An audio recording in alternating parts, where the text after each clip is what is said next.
Es arqueóloga, es referente nacional, trabaja en la Universidad de La Pampa, en la Universidad de Luján, en el CONICET y la hemos visto por las cuevas de Epuyán desde el 87, 88, ¿o no es así? Buen día, Mabel.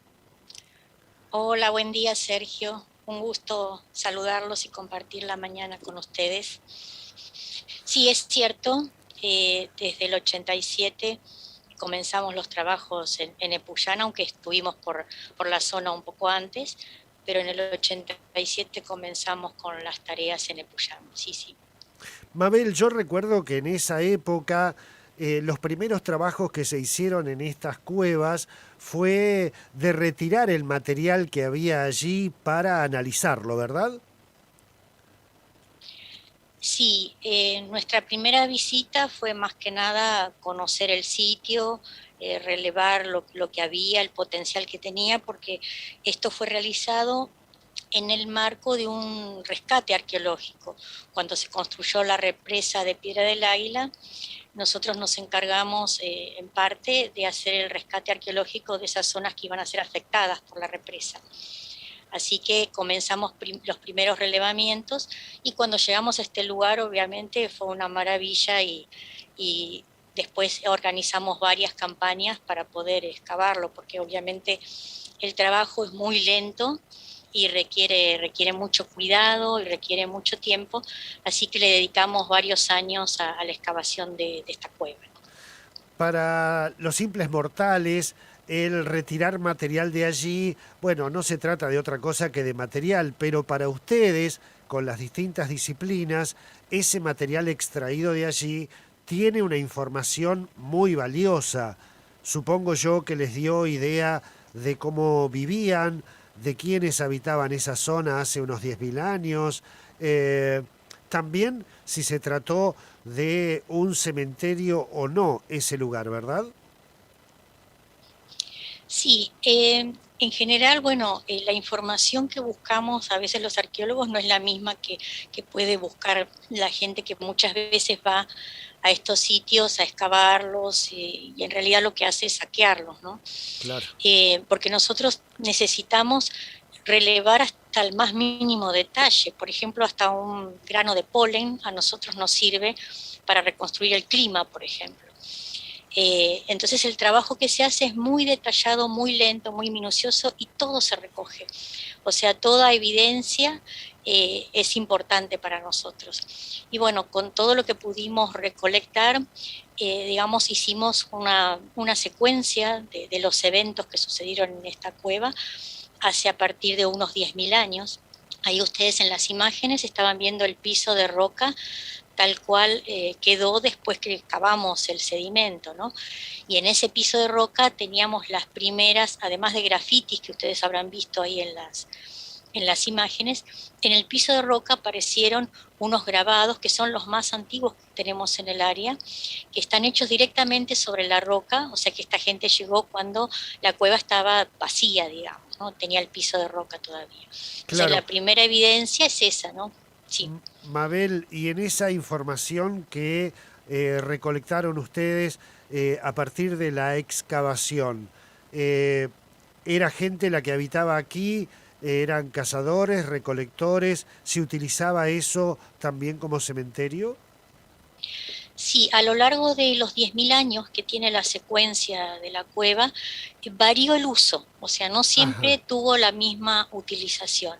En la etapa más antigua, más o menos entre 7 y 10.000 años, sí funcionó como un lugar donde se enterraron, o sea, se enterraron cuerpos, más o menos entre 5 y, perdón, entre 7 y 10.000 años. Ese es el periodo donde la cueva funcionó de esta manera. Posteriormente fue un lugar de depósito de un cactus que crece por la zona, que se llama Austrocactus, que por alguna razón fue recolectado y almacenado. Ahí tenemos evidencia de los primeros almacenamientos de estos cactus alrededor de hace 5.000 años. Y la ocupación realmente como un campamento, lo que ustedes podrían llamar también un sitio, un campamento de cazadores y recolectores, eso ocurre muy, digamos, más tardíamente. O sea, más la etapa final está representada por actividades que nosotros consideramos cotidianas, o sea, actividades de consumo de alimentos, de estancias más prolongadas dentro de la cueva. Y además se van ocupando zonas, no sé si hay, yo acá estoy viendo el video, no solamente la parte más interior de la cueva, sino la parte de afuera de la cueva, Claro. lo que nosotros llamamos como la antesala.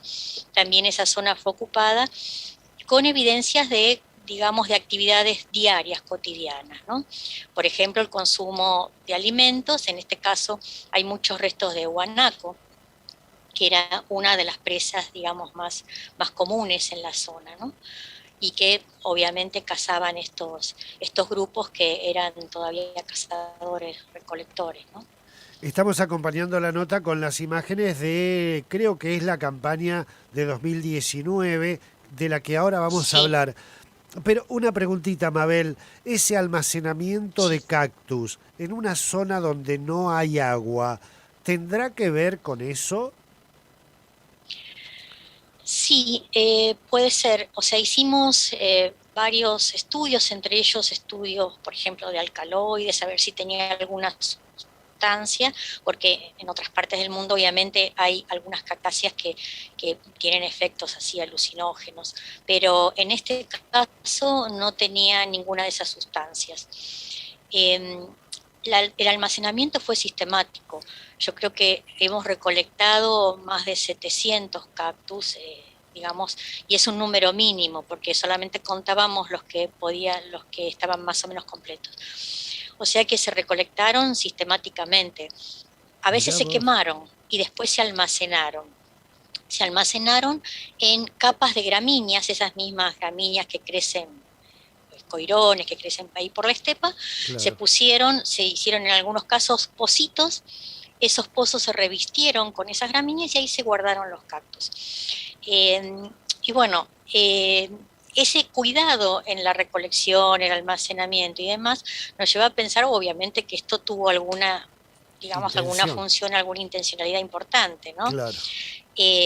El hecho de que aparezcan los primeros almacenamientos sistemáticos, alrededor de 5.000, que es la época en que las condiciones climáticas de la estepa son más o menos iguales a las actuales, puede, digamos, puede llevarnos a pensar, como vos dijiste, que tal vez, digamos, la escasez de agua local, porque esta cueva no estaba muy cerca del agua, ese fue un problema también de logística cuando tuvimos que excavarla. Claro. La aguada más cercana la teníamos, por atrás corre un cañadón, por atrás de la cueva, el cañadón del Tordillo, que mayormente no carga agua. Posiblemente tenga agua subterránea, pero no aflorante. Y tiene una vertiente que está más o menos 2 kilómetros del sitio y era el lugar donde nosotros nos aprovisionábamos de agua. Ahora con la represa el Limay está mucho más cerca, pero antes estaba a unos kilómetros de distancia, unos 5 kilómetros más o menos. O sea que no tenemos mucha agua localmente.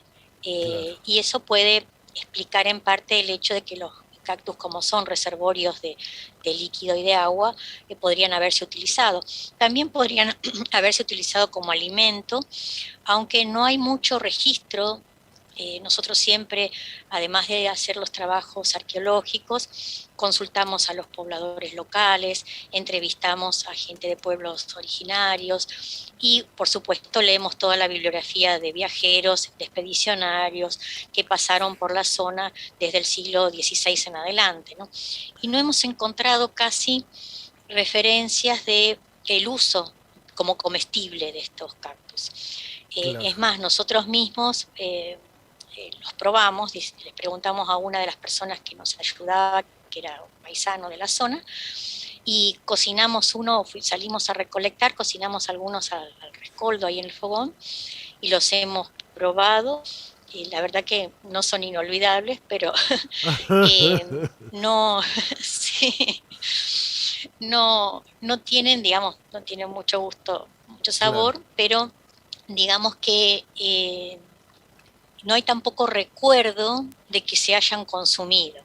Quizás sería un último recurso en épocas de mucha carestía de alimento, pero en épocas normales, digamos que no sería un recurso principal, ¿no? Claro. Pero de hecho fueron almacenados cuidadosamente, ¿no? Sí. Les recuerdo a la audiencia que estamos hablando con la doctora en arqueología, Mabel Fernández.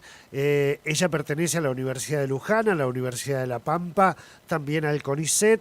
Es muy conocida, querida y respetada aquí en nuestra provincia. Hace muchos años que viene por aquí a trabajar.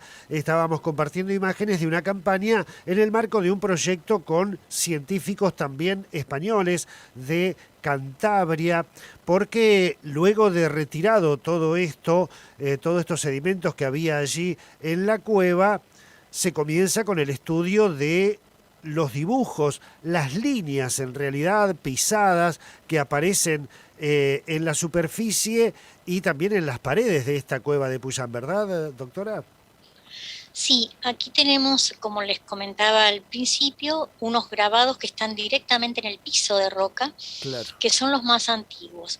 Esos grabados fueron fechados porque sobre ellos se encendió un fogón. Lo que nosotros fechamos es ese fogón. claro. El fogón nos dio una fecha radiocarbónica de 9.940, más o menos casi 10.000 años. Ese fogón cubría los grabados, o sea que obviamente es posterior a la realización de los grabados, ¿no? O sea que esa cronología nos da la cronología mínima, o sea que fueron hechos antes de encender ese fogón. Los grabados de las paredes son un tanto diferentes porque corresponden a lo que en Patagonia se llama estilo de pisadas, que entre otros motivos representa huellas de distintos animales, por ejemplo la huella del guanaco, la del ñandú o del choique, la huella del puma, también hay pisadas humanas, pero todos estos grabados generalmente son grabados en la roca. Estas rocas son muy blandas, o sea, se graban con facilidad, son tobas volcánicas Claro. y es muy fácil grabarlas. Como ustedes ven que también la gente pasa por ahí y deja su nombre grabado Sí, en las paredes, ahí ni tenemos hablar de eso. fechas. Sí, sí, sí. Porque se graba con mucha facilidad, es una roca bastante blanda. Entonces, entre los diseños que aparecen en las paredes, aparecen estas pisadas junto con otros motivos que son más tipo geométrico, hay puntos, líneas y otro tipo de figuras. Hay muchas representaciones hay dos cuevas en realidad acá, ustedes en la imagen ven la cueva grande, pero hay una muy, muy cercana que llamamos Cueva Chica, que también tiene grabados y esos grabados también son del mismo estilo que aparecen en la Cueva Grande, pero son un poquito más recientes. Los grabados de las paredes deben tener alrededor de unos 2.700 años aproximadamente, que corresponden con este tipo de diseños que aparece en Patagonia, ¿no? Claro. Eh, Es fundamental sí. el estudio que realizan porque nos permite también tener una idea con base científica de quiénes estaban aquí, cómo era nuestra región hace tantos años. Hemos hecho un recorrido con científicos de distintas disciplinas para ver, bueno, este tipo de información que están consiguiendo con estudios que son tan detallados y que llevan tanto tiempo.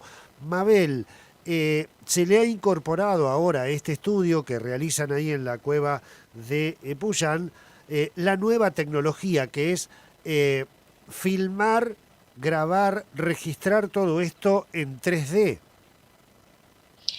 Sí, eso fue gracias a un proyecto que tenemos desde el año 2006 con un equipo de la Universidad de Cantabria, que ahí aparecen en las imágenes también. El doctor Pablo Arias Cabal es el director de este proyecto, catedrático de la Universidad de Cantabria.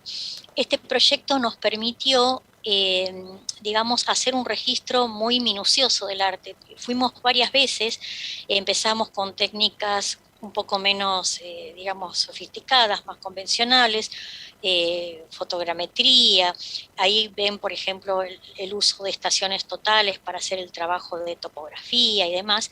Pero en 2019 consiguieron contratar digamos, los servicios de una empresa que se dedica básicamente a la geomática, que sería este tipo de relevamientos, que incluyen relevamientos con GPS, georreferenciados, y también el relevamiento con láser escáner de todos los grabados de la cueva. No solamente relevaron todos los grabados de la cueva con el láser escáner, la cueva grande, la cueva chica, sino otros grabados que también aparecen en esta misma roca, pero digamos en el exterior, ¿no? A la Ajá. intemperie. Entonces, esto es una barda, y a lo largo de esa barda hay grabados también, digamos, en la parte posterior de la cueva, o sea, la parte de atrás por donde corre el cañadón del Tordillo. Ahí también en la roca encontramos algunos grabados. Y bueno, con esta técnica obviamente lo que se obtiene son productos visuales muy fieles, ¿no? Porque fíjense que puede capturar, creo que 1 millón de puntos, o sea, lo que hace el escáner es hacer un barrido y capturar puntos en la superficie. Después eso, digamos, el resultado de eso es como una nube de puntitos, que en este caso es un punto cada 2 milímetros, o sea que están muy, muy pegados esos puntos, ¿no? Eso nos Claro. da una definición muy alta. Cuanto más cercanos se tomen los puntos, mayor definición va a tener la imagen.